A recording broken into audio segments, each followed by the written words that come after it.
अस्सलाम वालेकुम दोस्तों, आप सबको तुर्की की दुनिया में खुश आमदीद कहते हैं। तैयब एर्दोगान जब तुर्की के वजीर आज़म बने तो तुर्की के हालात आज के पाकिस्तान से कुछ ज्यादा बुरे थे।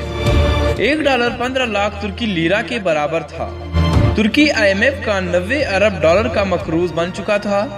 तुर्क बैंक के पास सिर्फ मुल्क चलाने के लिए $5 अरब ज़र मुबादला रह गया था। महंगाई का ये आलम था कि तुर्की में आलू और प्याज अपने वजन से 2 गुना ज्यादा करेंसी पर बिकने लगे। कारोबारी लोग अपनी फैक्ट्रियां उठाकर जर्मनी और यूरोप निकल लिए। मुखालिफिन तैयब एर्दोगान की हुकूमत बनने के पहले ही हफ्ते नारे मार रहे थे, किधर है तब्दीली और कहां है तरक्की।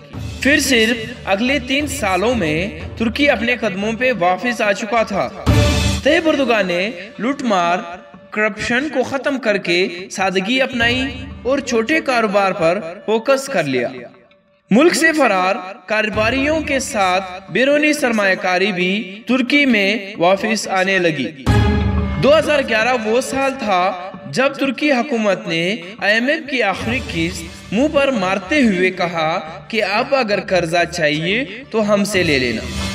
2012 तक तुर्क सेंट्रल बैंक के पास सिर्फ $26 अरब के रिजर्व थे और आज तुर्क बैंक के पास $182 अरब के ज़खायर मौजूद हैं और आज तुर्की दुनिया के 17वें बड़ी मईशत में शामिल है। अब माजी के तुर्की का मुआवजा आज के पाकिस्तान के साथ कीजिए।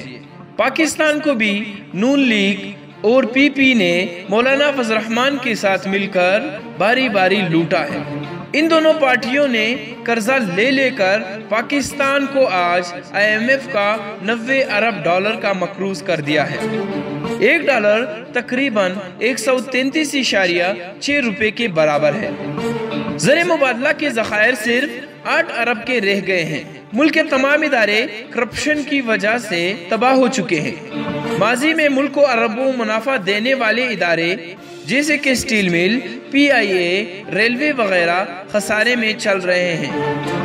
मुल्क की मईशत का जनाजा निकल चुका है और आज वतन अजीज हर माह $2 अरब का तिजारती खसारे में चल रहा है। दुनिया के तकरीबन हर मुल्क का हमने कर्जा देना है। आज PTI हुकूमत को औरज़ वजूद में आते ही चंद हफ्ते गुजरे हैं और पाकिस्तान की मईशत से लेकर माशरत तबाह करने वाले पटवारी, PP वाले और इनके हर जुर्म में बराबर के शरीक मौलाना फजल रहमान रोज नए प्रोपेगेंडे के साथ हुकूमत के सामने सब बांधे नजर आते हैं। पटवारी सारा दिन हाथ में कैलकुलेटर उठाए रोज तब्दीली का रिजल्ट मांगते हैं। ये जाहिल लोग समझते हैं कि इमरान खान टैक्स भी ना लगाए, महंगाई भी ना हो, कर्जा भी ना ले, लेकिन इनको सिर्फ तब्दीली चाहिए। इमरान खान महंगाई लाए या कराए बढ़ाए या टैक्स लगाए, इमरान खान कर्जा ले या IMF के पास जाए। लेकिन एक बात तो तय है कि इन तमाम पैसों से न तो दुबई और लंदन में इमारत बनेगी और न ही वो फ्लैट खरीदने जाएंगे। ये सब पैसे पाकिस्तान की तरक्की और गरीब आवाम की सेहत और तालीम पर खर्च होंगे। इंशाल्लाह वो दिन दूर नहीं जब पाकिस्तान भी तुर्की, सिंगापुर और मलेशिया के सब में खड़ा होगा। बस थोड़ा सा सब्र, सब ठीक हो जाएगा। हम मुसलमान हैं और मुसलमान मुसीबत में घबराया नहीं करते।